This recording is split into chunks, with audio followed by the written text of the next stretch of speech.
Hello and welcome to a deprogrammed interview. I'm your host, Keri Smith.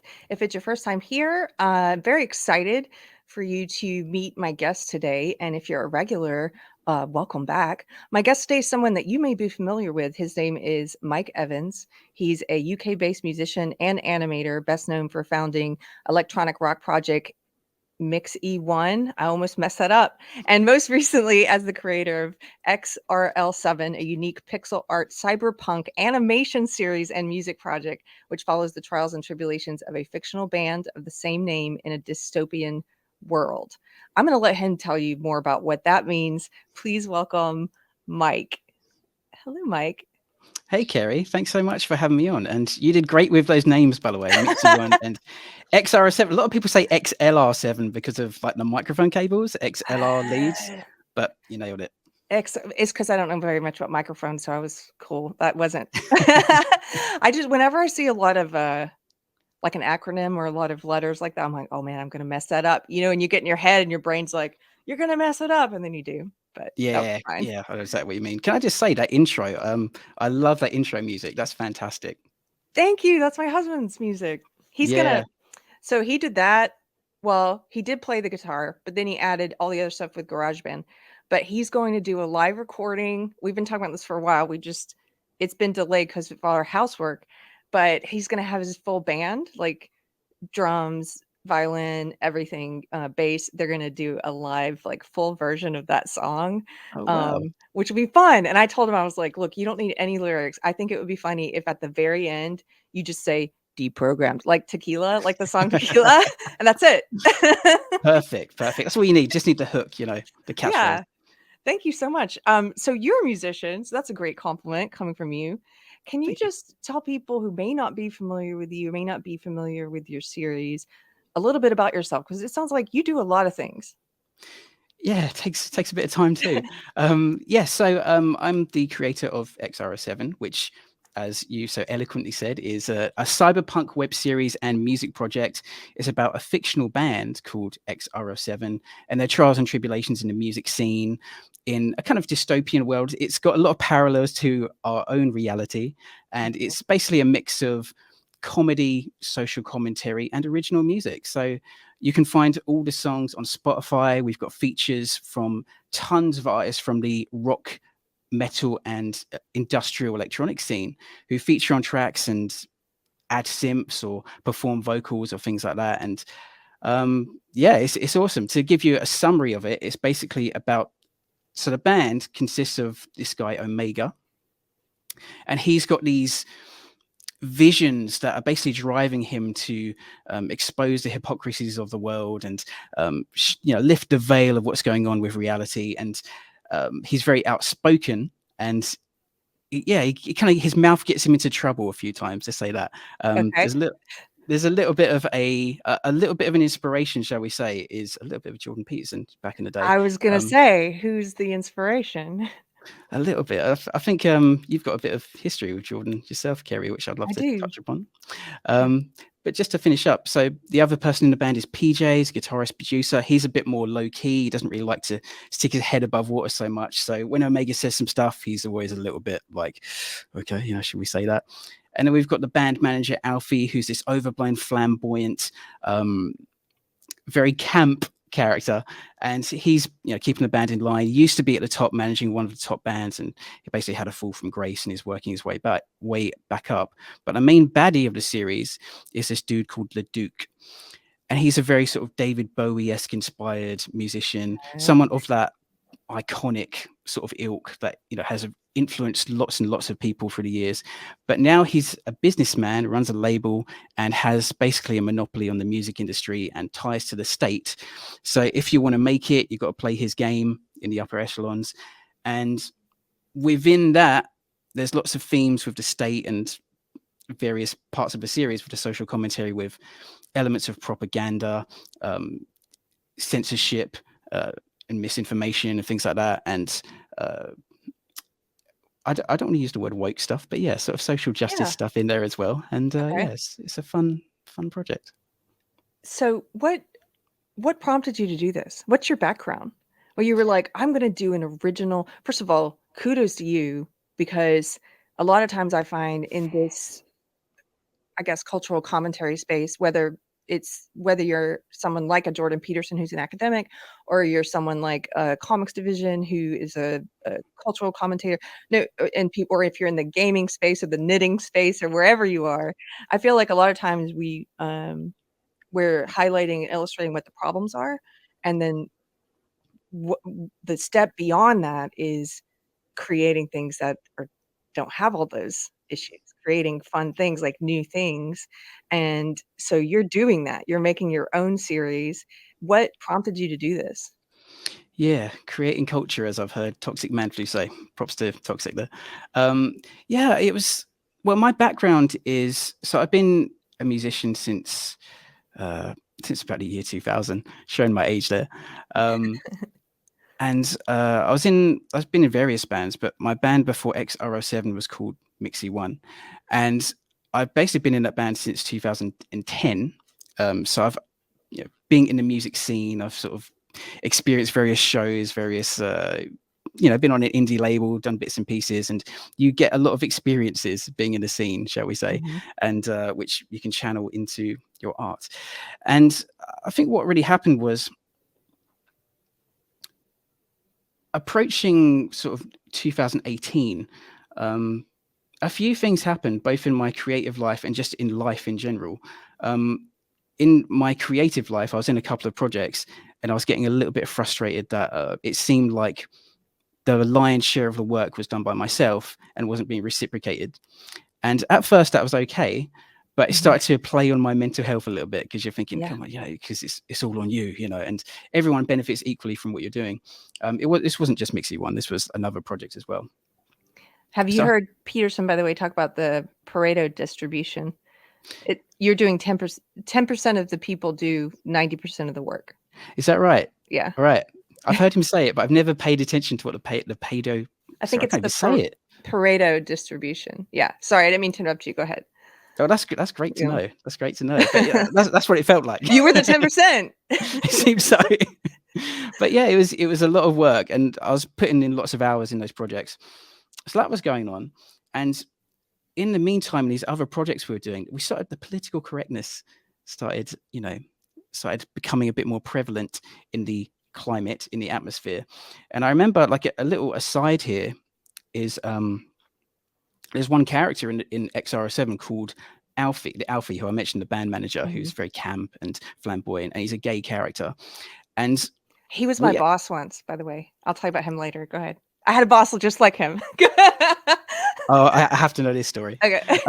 So we actually, like, myself and my good friend Anna Rogers, who voices Alfie, we were in another project, and he actually came up with that voice like before, like a year or so before X-RL7. And I remember, like, we were doing this kind of animated series called Project Anything, and he had come up with this character. It was this overblown, it wasn't quite as aggressive, as gritty as Alfie, but it had that flamboyant sort of vibe to it. And I remember, like, he came up with it, and it was like a drive home from the cinema with like three of us in the car, and he was doing the voice, and we were all cracking up, and it was hilarious. But there was this kind of vibe, though, of like, this is really funny, but it's a shame we can never use it, because someone somewhere is going to get offended by this, right? Because it's a bit stereotypically homosexual. So we had this like imaginary idea of someone that could get offended by this. Yeah. And within the projects as well, there's a few little glimpses of concerns about stuff to do with political correctness, which, I didn't really think were necessary. And I had noticed it was very subtly just sort of affecting our creative choices, just a tiny, tiny bit. And in the meantime, in my work life, there's, lots of things coming in there with, various elements of diversity training and lots of things where it's like, I don't know why I have to embrace certain political ideas to work with numbers in my day job and things like that, you know what I mean? But all these things were coming on, and with my frustration with my creative life, I felt like I just needed to do something on my own. I felt if I needed to do something where all the responsibility was on myself, and I didn't have to expect anything from anyone else initially with the core core elements of it, because there seemed to be a little bit of a psychological burden where if I'm doing something, I'm waiting for someone else to get as motivated as me to do it. It was very frustrating. But if I had something which was purely on my own shoulders, it felt like, okay, well, this is something, it's fine because it's all on me. There's no expectation. It's mine. It's mine. And basically the frustration of all these things basically exploded into X-RL7. So there's elements of the social justice stuff in the first episode. And it just all came out, just all flew. And the character of Alfie, because of that attitude of, let's just do it, let's just do what we want to do. Al came in and I had the character of Alfie, I had a sketch of him, and I guess he focused on the pink. And he brought the voice back, and I was like, yep, let's do it. And here we are. And that was really the catalyst. Can we show a clip now to give people an idea of what Please it is? do. Okay, let's do this. You sent me this trailer. We're going to put this up on the screen. And by the way, where can people find? We've got it linked below, but just tell people where they can find this series. It's on YouTube. It's on YouTube, YouTube X-RL7 official, I believe. You can also find it on Spotify. Just put in X-RL7. You can find it on all these places, and Bandcamp, and your streaming service of choice. Okay, here we go. Check this out. It's gonna melt faces. This here's Omega. You don't even understand what you try. And this is Pager. Dude, you keep taking shots at my production. Can you imagine that, Omega? Your band supporting my band? Social media painting fake glossy lives. You're trying to reduce complex multi-layered issues into a soundbite. Corporate approved press releases spoon-fed to us as objective truth. I'm so triggered right now. Check out X-RL7 on YouTube. Aortic division. How about a knuckle sandwich? I love this. I love that you're doing this. That's like the best kind of creations, I think, where you're just sort of like, in the way you describe the lead up to deciding to do it, you're just compelled to do this thing. And maybe it's different, it's outside the box, and there may be people in your life, I don't know if there were, who are like, this is crazy, you can't do this. And I think that's where the genius comes from sometimes, because it is so different, or it hasn't been done, or it's like something so new. So I love it. Yeah, thank you. That's Comics Division at the end, the last voice. I was gonna say, so tell us some of the people. You said you have a lot of different musicians who do voiceover, or do you who work with you in some way on it. What about, there's wrong thinkers on there too? Wrong thinkers. Okay. Yeah, there's certainly there's people with all sorts of ideologies of the world involved in the show. But yeah, I mean, to sprinkle some name drops, we've got people like Blue Stahli is one of my favorite artists, electronic musician. Daniel Graves of Aesthetic Perfection, Lauren Babic, Andy Cizek of the metal band Monuments, Nyxx, Craig Owens of Chiodos. Can you tell I'm reading this off of a thing on the side? Oh yeah. We've got Glenn Fricker, Jimmy Urine of Mindless Self-Indulgence, Ted Phelps, Imperative Reaction. Lots of really, really awesome people. And most recently, opened it up to some people in the commentary world. So, you know, Comics Division's appeared. Toxic Manfie's coming on board. We got Corey. We got Corey. Sir Talks a Lot. Sir Talks a Lot. Okay. Nick Weiser, who I know you're speaking to. Hi, had a great convo Nick. with. Yes. And yeah, maybe you might. Yes, you have an episode coming out soon in which I got to do a little voice.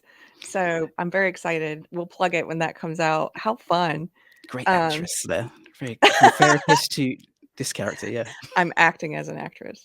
Acting as an actress. Pretending to be. Yeah. Gotta say, on like an earlier point you mentioned about doing, you know, people are making art and people around you who may not dig it. I've noticed that even with my band Mixy One, sometimes, because I'm a very private person, and sometimes when you make authentic art, you have to kind of, I don't know, you say something that you don't necessarily want people knowing about you, if you know what I mean. Yes, you have to be very vulnerable. Very vulnerable.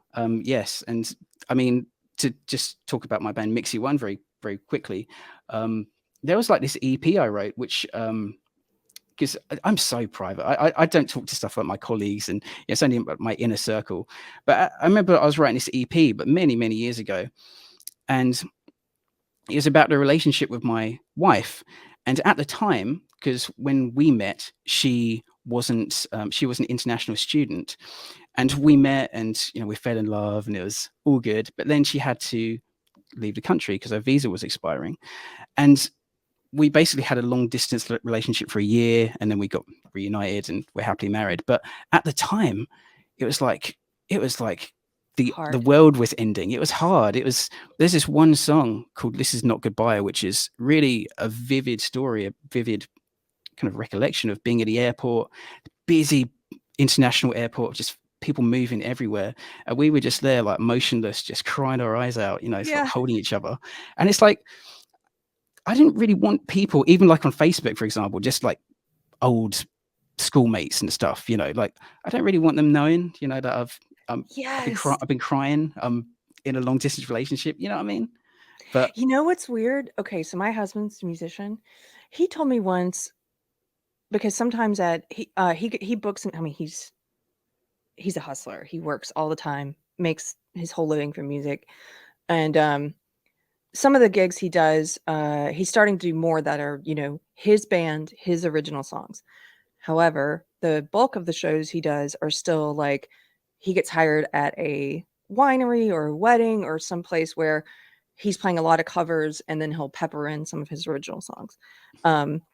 And I asked him, because I'm not a musician, I understand how this works, but I was like, why don't you play more of your original songs, like at the end of that set? Or why don't you put more of your, because I would think as a musician, you would want people to hear your original music. And he said something similar to you. He was like, these are my songs. They're so personal to me. Like, they're so personal. I don't want to play them unless I feel like the audience is ready to, like, wants to hear them. That they're, like, he's like, because that's like bearing your soul to people. And if they're just like, whatever, yeah. And I've never considered that before. So is there an element of that for you then as a musician where you're like, certainly you're in the inner sanctum there, so you're hearing all that vulnerability. That's awesome. Well, you'd hope so, being the missus. So yeah. But yeah, there is certainly, I absolutely can relate to that. And even with X-RL7, when I'm saying something as bold with the social commentary, about the social justice elements or propaganda, or that any hint that I don't necessarily believe what the news says, it's like, I don't necessarily want my colleagues knowing that, you know what I mean? And, when you're in conversations with people and they're just sort of regurgitating what they've heard off the media, and I'm sort of just quiet in the background, it's a little bit exposing to sort of out yourself as, someone that thinks a little bit differently. And the show clearly, if you're paying attention, it clearly indicates that. Yeah. Wrong thinker is the word I use most often, just because it's a good catch-all for anyone who's like, not walking in lockstep in any way. You've got some kind of wrong thought. And then we started joking on this channel because there's a lot of wrong knitters in my audience. They knit the wrong thoughts and the wrong knitting, which is kind of funny. So, awesome. So, can I ask you about some of these wrong thoughts, or just your thoughts on culture and where we're at? Sure. Do you consider yourself like a political person? Are you interested in politics? Until recent years, I didn't think so. But I don't align myself with any one political viewpoint.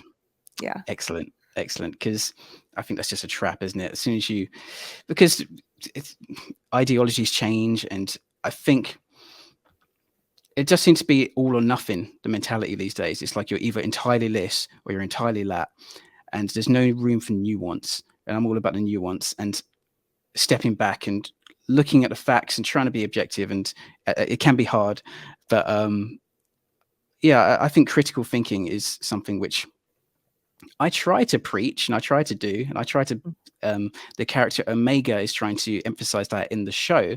He's trying to like take a step back and say, have a look at this and think for yourself. But I wouldn't, everything's become political these days, so I guess you can't say that you're not political. And can I just say, I really enjoyed your recent live stream about defining woke. I thought that was very interesting. Thank I thought you. it was very articulate and very it's helpful when you have someone like yourself putting your perspective and giving words to certain things, because it's like sorry to go off on a tangent here a little bit, but it's like when you see someone like Critical Drinker talking about movies, and it's like you watch the movie, you subconsciously pick up on some stuff, sometimes consciously, but you don't always fully grasp, you don't have the words for it sometimes. And sometimes it's nice for someone to talk about it like yourself, who's been inside that, and you can clearly articulate it, and it gives people like me a chance to just borrow some of that language. Thank you. I know exactly what you're talking about, because Jordan Peterson, who you mentioned before, he's one of the people who helped me do that. When I first started leaving, for anybody who may be watching this who's not familiar with my show, when I first started leaving social justice, I was thinking there's something wrong with me, maybe. You're 20 years in a belief system, and then it's like, why am I starting to notice these things? Is anyone else noticing them? And Jordan Peterson helped me in many ways. What you just articulate, he helped me put words to some of the stuff I was seeing, and also to start thinking about, like, I think a lot of times we don't think about our belief system and how it functions, and what the underlying tenets are, and how it operates, like what the rules are, and do we ever break the rules and things like that. Like, how does it operate? We're sort of like fish in an ocean, and we don't see the ocean. Like, what ocean? And so I still encounter people who, when I talk about social justice being a belief system, they're like, what do you mean? Even if they're in social justice, they're like, it's not a belief system. Well, yes, it is. You're just in it, so you don't see it. It's maybe easier to see it if you're in, like, if you consciously become a Christian like I did. You're like, you can see it. It's called this is a religion. This is a belief system. I am accepting these tenets of belief. But some belief systems, they don't tell you that's what they are. Yeah. So so I like your answer about, are you a political person? That's kind of similar for me. I don't really think of myself as a political person anymore. However, I do have opinions on certain political things, which I think is necessary now. I kind of get pulled into some culture war things that then have an impact, I think, in the political world. Have you heard this quote by Andrew Breitbart? Politics is downstream from culture. I have, yes. Yes. It's a great quote. Do you think that's true? Very much, isn't it? It's the average person, gets their opinions, I would say, from the culture, isn't it? From the artists, from the media they consume. I mean, there's been political messaging in media, movies since for yonks, haven't there? For like decades and decades and decades.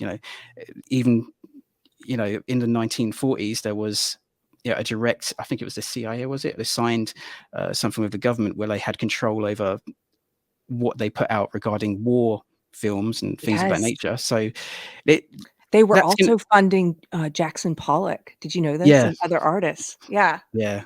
So that's what. So basically, you're shaping people's opinions with art.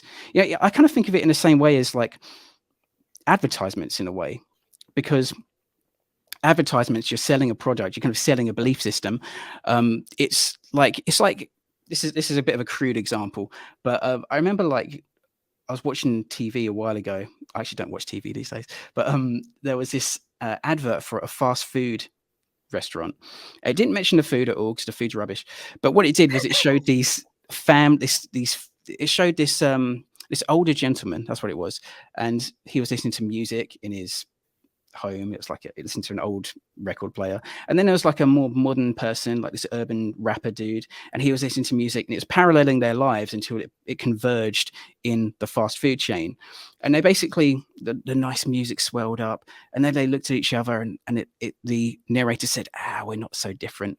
And the thing is, subconsciously, the more you hear that, the more you succumb to repetition and see these things, it's going to subconsciously affect your opinion of the product and the messaging.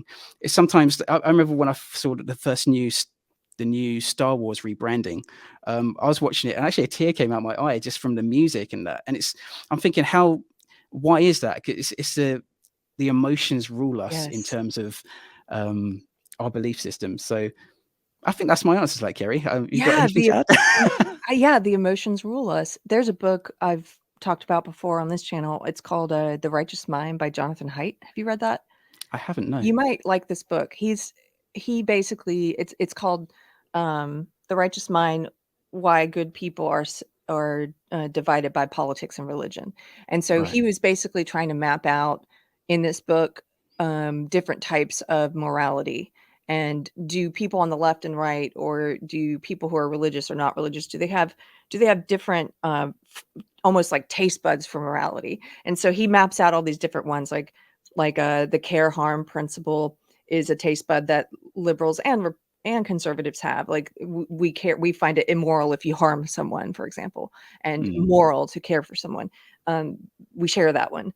And then there's a bunch that people don't share. He was saying people on the right tend to have a moral taste bud for things that are sacred, or they consider to be sacred things, like the flag. Don't desecrate it, right? Or whereas he was like on the left, they don't have that as much unless it comes to food. Some of them have very sacred ideas about, don't eat animals. So anyway, I'm getting off subject. One of the things he said in that book that's so interesting is what you just said. He said, all of us tend to make our decisions through our emotional mind, and then we try and justify it post hoc with our rational mind. So he said, think of your mind like a rider on an elephant. And we all want to think the rider's in control. The riders are our rational mind. The elephant's our emotional mind. And he's like, but no, the rider doesn't have any control of that elephant. The elephant, your emotional mind, is like going over here, like, this is my gut reaction and my emotional decision making. And then now I'm going to try and use my reason to justify it, right? And I think there's a lot to that. The more I thought about it, that's kind of what you're saying.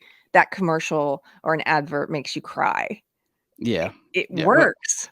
Yeah. Like, yeah. I would just say the movie Star Wars made me cry, not the advert. oh, the movie. Sorry. Well, there have been adverts that have almost made me cry. The dog one with what's her name? The Celine Dion. Is it Celine Dion? Or the one with the woman singing and they have all the dogs in the that might be a US commercial. It's for some kind of animal rights thing. And it's a sad song playing and they show all these sad dogs that need to be adopted, and it's like, oh my gosh. Aww. But they get you right in the gut, and your emotional mind's like, honey, we need to adopt 10 of these dogs. And your rational mind's like, here's why. Yeah, exactly. Right. Assuming the sale. So as someone who's an artist who's plugged into the emotions, can you tell me a little bit about that? Like, what is the creative process like for you? That's something that interests me about musicians. Does it come easier for you sometimes than others? And what does that feel like if it does? Like, what's the process of creating like? Sure. I'll be interested how this compares to your husband's process. Okay. So yeah, for me, it's I'd say music is a slightly different answer than the animating to me. I'm a little bit of an oddity in a way, because I've seen songwriters speak about writing songs all the time, every day, to keep that muscle active and just to stop doubting yourself and just get stuff out there. I don't work like that at all. I can't do that. What I do is every song on X-RL7, no matter how electronic and how big the production is, I write on my cheap acoustic guitar. And basically, in order to write something like a song, I need to have the concept, the sort of idea I'm going for, as I'm writing as characters, the point of view of the character and how the concept filters or distorts through their worldview. And what sort of music, what sort of genre am I going for? Once I've got those ingredients, I can pick up the guitar and bang out a tune. But if I don't have those, I'm just like writer's block central. I just can't come up with anything. Without the direction, it's very hard to do. So I can go a long period of time without writing, and then just pick up the guitar and bang something out when the time is right. But it's an interesting thing. I think when you've got a lot of stuff going on in your life, it's very easy to write because there's lots of stuff to draw upon. But it's I don't know. It's about getting vulnerable, and it's the more you do it, the better you get at it, obviously. But with the animation, that's just a grind. I tell you, Mhm. that's Oh, yeah. that's because with animation, it takes like hours for just like a few seconds of what you see on screen, right? So that it's like writing, is pretty easy for me, but the animation, I think where a lot of creatives fall over is people have great ideas. There's people that have fantastic musical ideas or uh, art ideas, web series or whatever it is, but they don't put in the work.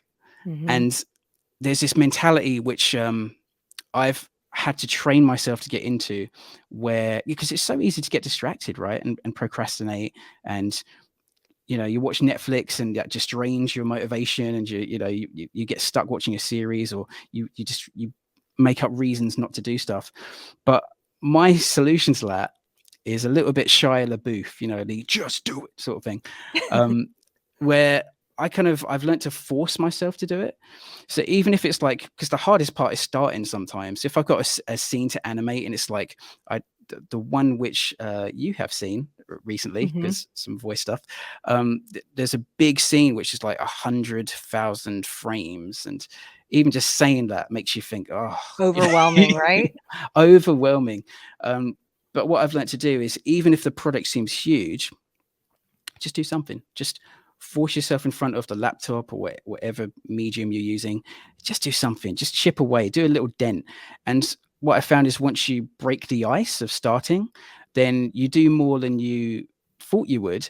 But it's something you've done that you don't have to do again. It's like you've done that part, then you do this part, and before you know it, the scene or song You're or done. whatever it is done. Exactly. And but it can be you have to trick yourself a little bit and I do need the to work. take inspiration from you. My husband's like you in that way too. And Fair play. sometimes I get overwhelmed by a big project. I'm like, I'll just look at it Yeah. later. But they do say, do they have that expression in the UK that you eat a rhinoceros one forkful at a time? No, but I love that. You just got to start. Yeah. Oh, that's So, awesome. Right. okay. So I asked you if you were political. We're kind of similar on that. Like, not really, but I feel like I've drawn into having an opinion on some things that are political a little more. Yeah.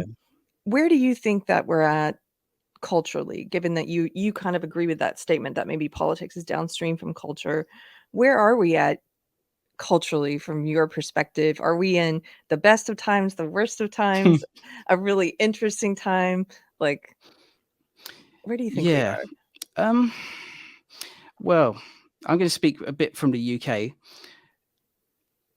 It's I think I want to keep it positive. Okay. I think it's like well,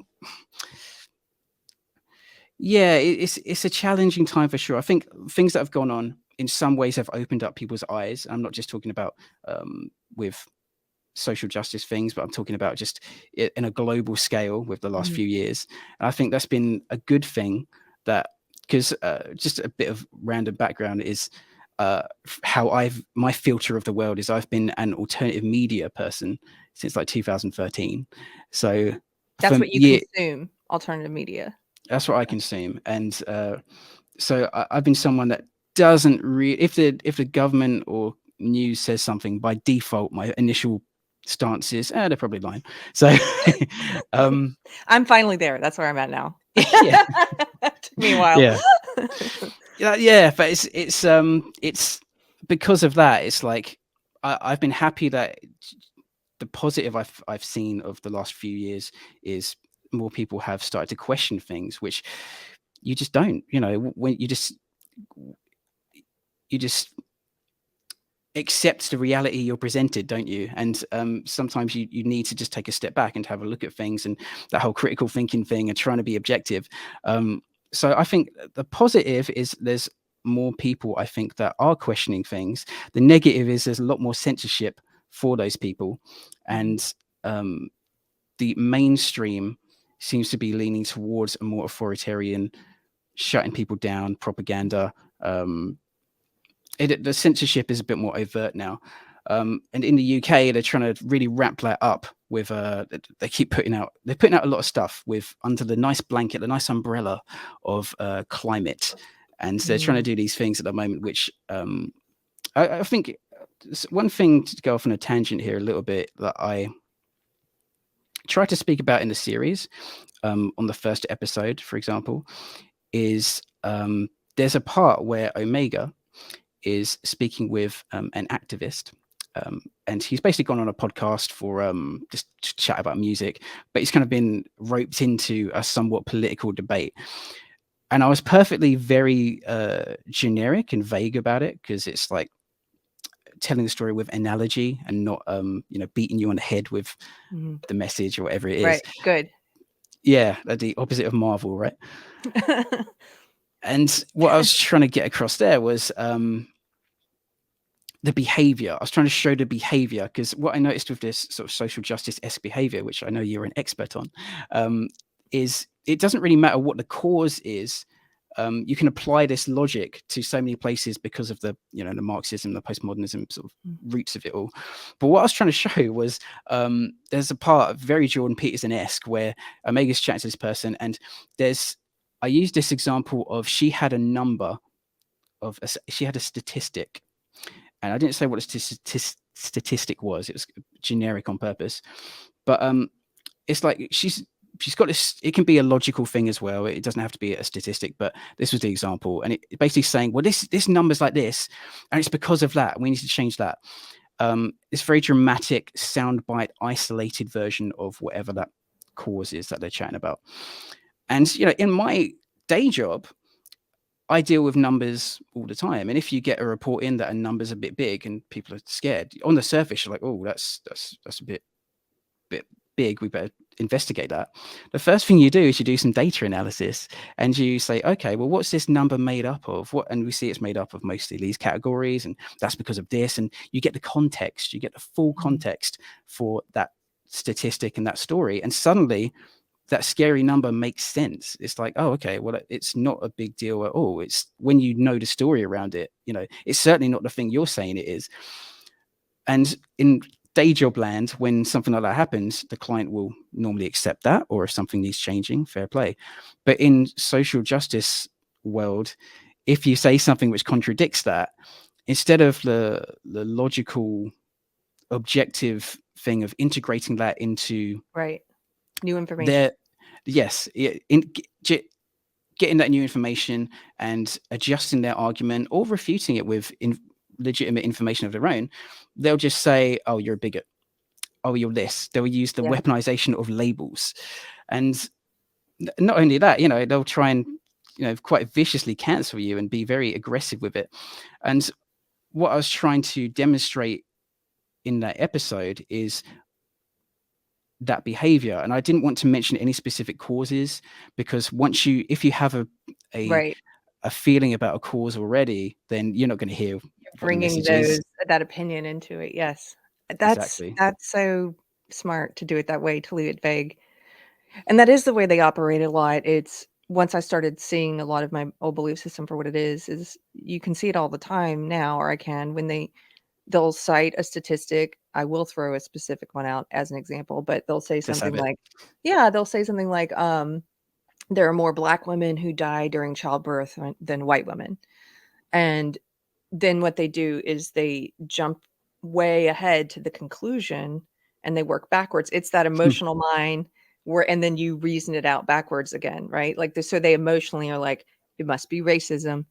There's racism in the medical establishment. That's it. Now let's work backwards and try to prove that. And that's not the way science works. Science says, why is there this disparity? Let's ask questions and let's work to figure out and eliminate all the things that it is not, or that it could be, and see what all the factors are and get to the conclusion. You don't start with the conclusion, what you want the answer to be, and work backwards. But that's what happens. It's like, that's so brilliant.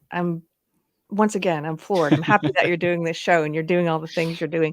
Can I ask you, since you said your day job is numbers, do you think that there's some people who, if you have a mind for music, sometimes I know people have a mind for music. They're also really good at languages, or they're also really good at math.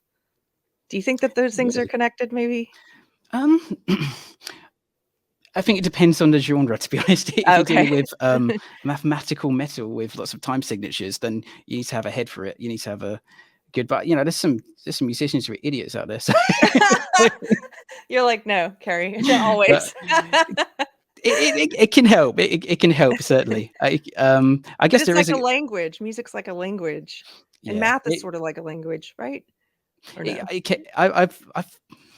I see where you're coming from, Keri. Okay. I'm not 100% sure if in my case it helps. Okay. I guess maybe it does because I mess with data and software development in my day job, and I guess music. I'll just strum a guitar and see what comes out. I don't know. I could give that a bit more thought. Yeah. Okay. Think about it. Tell me what you think later. Do you play yourself or any musical tendencies? No, when I was younger and lately, like I'm one of many people whose parents were like, you need to be well-rounded. And so, you got to be in a sport. So I did track and basketball. You got to do music. So I played clarinet, and I was first clarinet. I'm just to brag on my 8th grade self. But and then piano lessons they made me do. But I haven't played anything since college. So now being married to a musician, I have thought about like how fun would it be to like pick up an old clarinet or something and see how if I could just jam out on it. We'll see. We'll see. That would be awesome. I don't think I'm like naturally I'm not one of those people who's naturally gifted in that area. No. So I have to convince my wife. There's 2 songs she's sung on, and it was an uphill battle getting her to appear on the tracks because I wanted it to be her, but she was playing coy. She was like, I'm not a singer, I'm not a musician, but I think she secretly enjoyed it. So she probably did. I actually, that's something I'd like to do more than pick up the clarinet, is to get better at singing, because I love singing. I'm just not great at it, but I'll sing my heart out in church, because there's other people there. They can't tell who's singing poorly. They're just like, whatever. Okay. awesome. So I had one more. Oh, okay. This is one of my other questions. So what do you talked about critical thought, and your character Omega is kind of engaging in critical thought in the series. What do you think in our society, like what are some of the impediments to critical thought, to people being more questioning or circumspect about politicians or media, etc.? I think a real thing of that is I think your peer group is a real thing which can affect that, because there is a cognitive dissonance element when you get information, right? Because if you have a certain belief and then information comes in which is contradictory to that, then subconsciously that emotion thing is kicking in whether you know it or not, where it's like, okay, well, if I accept this bit of information, that means I have to accept this bit and this bit and this bit and this bit and this bit. And it's like, it's not just a simple, it's like there's consequences for accepting this information.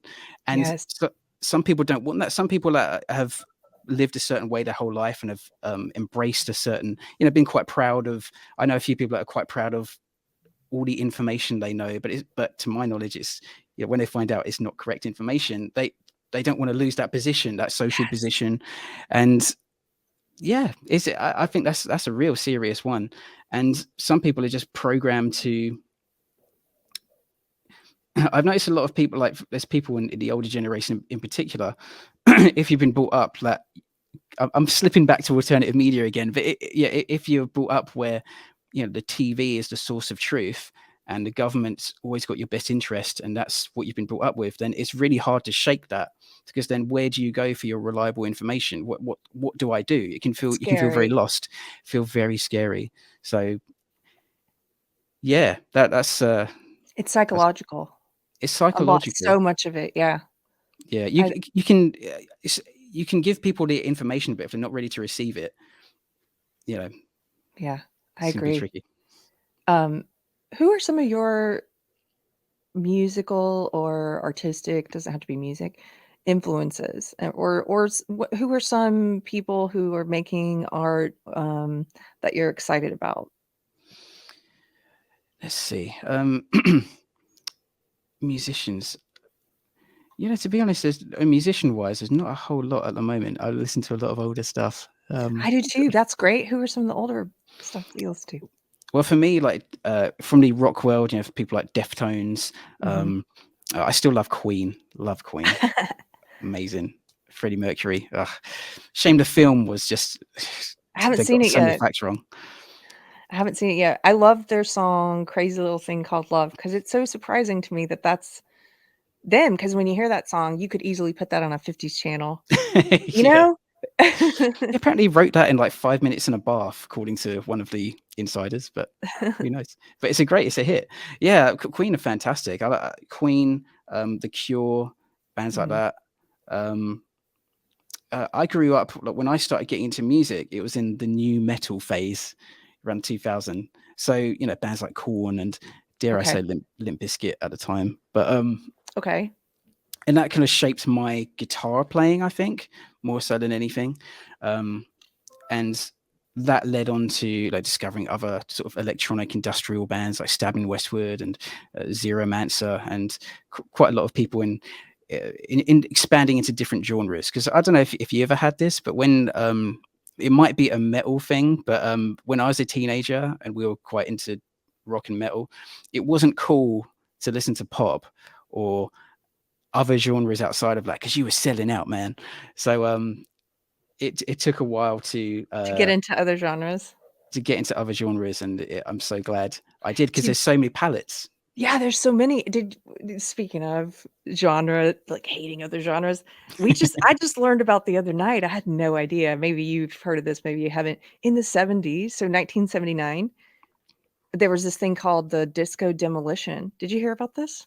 No, I didn't. All of these rock fans who were spurred on, it was instigated by a rock DJ who had been fired because they were going to replace his show in Chicago with a disco show, and he was pissed. So he went to the different radio station and started leading a war against the genre of disco music. And in 1979, they rushed the field at a Chicago White Sox game. They rushed the field and started burning disco records. There's footage of this. They were like rioting and stuff against disco. Oh wow. It's crazy. Go look at the footage. And Yeah. I was like, wow, like I didn't even know this happened. But also part of me was thinking, how funny that, you know, right. I'm so used to seeing riots and stuff that have stuff to do with politics and ideology now. I almost wish we could just have a riot about music. Like, I hate your genre. I wonder if they bought the records to burn them. Like they still bought them. I wonder. That'd be great. Yeah. It's so silly. Yeah, I So mean, you then can just see that there's so many made up genres these days as well. I think the lines are blurring. yeah. Well, so when you started branching out, maybe getting outside of new metal or, are there some pop singers that you appreciate or came to appreciate? Yeah, I went totally the other way because I think with metal, it was just getting so heavy. Like it was just like, where do you go from here? This is a bit boring now. And then so I went right into Phil Collins. Oh, love, wow. Okay. love a bit of Phil Collins. Yes. As I said, The Cure, that's a bit cooler, right? Sure. Robert Smith. Depeche Mode, Duran, all these people. Oh, yeah. And yeah, I went through a phase where I was quite into Neo, that pop artist. I don't know Neo. Neo. He's just a pop guy. I think he did some stuff with Justin Bieber, but yeah, I mean, music is music, and it's actually very fascinating because my band Mixie One is an electronic rock band, but there's an emphasis on the rock, and I kind of got when we started making some headway, I got integrated with some of the local industrial scene, which is of course more electronic. And I noticed that I featured on a few songs on vocals, and just listening to the style of the music, it was just fascinating how the composition of different genres is. Because in rock, typically, the riffs are changing. You've got a riff, you're going to different chord sequences. It's all good. With electronic, it's like the same 4 chords all the way through, and like the same for pop. Okay. Not all the time, but that was an interesting thing to listen to, because as a songwriter, it's like, okay, I've got to think differently now because the chords are the same all the way through, so I need to do something different with the vocals, and it just gets your brain thinking in a different way. Interesting. That's why it's good to samples and different bits of genres, different music, and then it sort of helps you have a broader range when you make Mhm. your own art. Do you ever listen to any? Do you have an appreciation for classical? My husband talks a lot about classical music. When he got into that, he was he didn't think he was going to like it when he was young, and I think his dad bought him a classical tape as a joke, and then he put it in and could not stop listening to it. And he's talked to me about how he thinks Bach and was sort of a precursor to metal, which blew Yeah. my mind. Do you see that at all with classical, or is there I'll anyone be you honest, like? I haven't really delved, to be honest. The closest is classic rock, classic FM in the car, which Okay. chills me out. But I think the closest I've come to really appreciating classical music is probably the elements of classical which are in Muse, the band Muse, because they have a Oh, few little. yeah. I like Because Muse. he loves their stuff, doesn't he, Matt Bellamy? So he's always got a bit of it's a little bit of Bach there, a bit of Beethoven. But I haven't delved, to be honest. I probably should, because when I'm animating, it's better to have stuff without lyrics, because that's just Yeah. gets your mind distracted. I think that's You the same with most work, isn't it? If you have lyrics, it takes Yeah. you out of it. You guys should talk sometime. I bet you'd have a lot to talk about. Love to. Okay, well, I don't want to take up too much of your time. I'm so happy I got to meet you and talk with you. You're a joy. Plus we Texans love the British accent. Maybe all Americans. So just lovely to talk to you.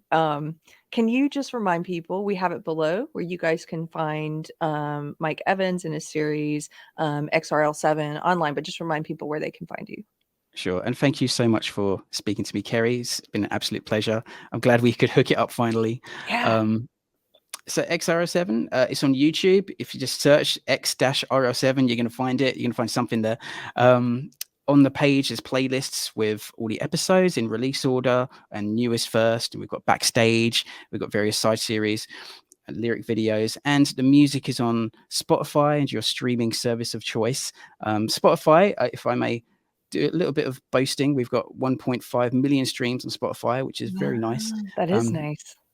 Yeah, I'm very humbled by that. It's just bizarre. And yeah, we're on, I think those are the main places. Yeah. And Cool.